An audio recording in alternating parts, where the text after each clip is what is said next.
Cinema അല്ലാണ്ട് ഒരുപാട് കഥകൾ നമുക്ക് ഷെയർ ചെയ്യാനുണ്ടാവും, പറയാനുണ്ടാവും. അത് പറഞ്ഞു വരുന്നതിന് മുമ്പ് ഞാൻ ഒന്ന് ചോദിക്കട്ടെ, വീട്ടിലെ കാര്യങ്ങൾ എനിക്കൊന്ന് അറിഞ്ഞാൽ കൊള്ളാമെന്നുണ്ട്. ചേച്ചിക്ക് അതിലേറെ റിസ്ക് ആണ്, കാരണം വീട്ടില് 3 സെലിബ്രിറ്റീസ് ആണുള്ളത്. ഇവര് തമ്മിലുള്ള ഒരു കോൺവെർസേഷൻ, കാര്യങ്ങള് കൗണ്ടേഴ്സ് അടിക്കുന്നതാണെങ്കിലും എനിക്കൊന്ന് വീട്ടിലും ഭയങ്കര മത്സരിച്ചായിരിക്കുമല്ലോ ഇവർ അങ്ങോട്ടും ഇങ്ങോട്ടും തമാശയും കാര്യങ്ങളൊക്കെ പറയുന്നേ. എങ്ങനെയാ, അതൊന്ന് ഷെയർ ചെയ്യാവോ ആ ഒരു എക്സ്പീരിയൻസ്? മക്കളെ പറ്റി പറയുമ്പോ തന്നെ ചിരി തുടങ്ങി. എങ്ങനെയുണ്ട് ധ്യാനും വിനീതും, ഓക്കെ ആണോ?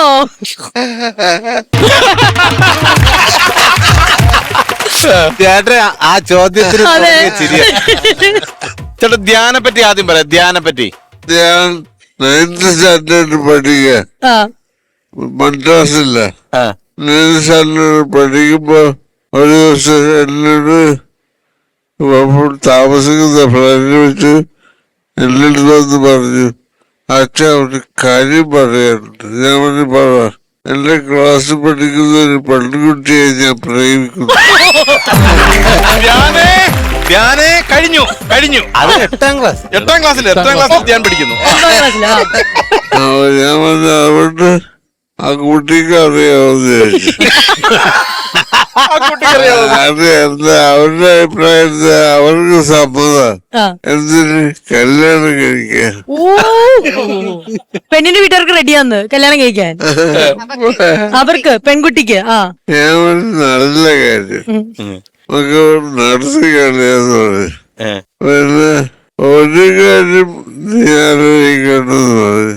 ഞാൻ പറഞ്ഞു ഞാൻ കുറച്ചു കാലം മുമ്പ് കല്യാണം കഴിച്ചാണ് നിന്റെ അമ്മയെ. അന്ന് മുതൽ ഇപ്പൊ വരെ അവളുടെ കംപ്ലീറ്റ് ചെലവ് ഞാനാണ്. നീ കല്യാണം കഴിക്കുമ്പോ നിന്റെ ഭാര്യയുടെ കാര്യം അതുപോലെ ആയിരിക്കണം, ഭർത്താവായിരിക്കണം. അല്ലാതെ മക്കളാവുമ്പോ ഒക്കെ നീ ചെലവ് ചെയ്യേണ്ടി വരും.